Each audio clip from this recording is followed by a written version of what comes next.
మాతృదేవోభవ పితృదేవోభవ ఆచార్య దేవోభవ గురు దేవోభవ అని అంటారు.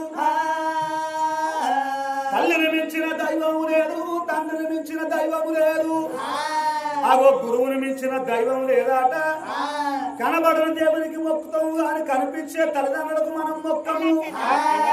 మరి ఇప్పటికైనా అప్పటికైనా ఏ కొడుకు జ్ఞాని అయినా ఏ బిడ్డ జ్ఞాని అయినా కానీ తిరుపతికి ఓనవసరం లేదు, మరొకటి కాశీకి ఓనవసరం లేదు.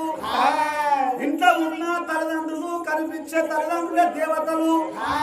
ఆగో తలపెడి తానం వేసి మంచిగా బట్టలు కట్టుకొని ఆగో తల్లిదండ్రి బయటికి వచ్చి తల్లిదండ్రి చుట్టూ తిరిగి తల్లిదండ్రి పాదముల కాడ కొబ్బరికాయ కొట్టి తల్లిదండ్రి పాదములకు నమస్కరించినట్టయితే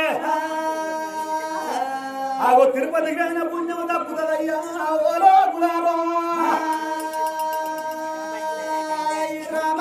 పిల్లగా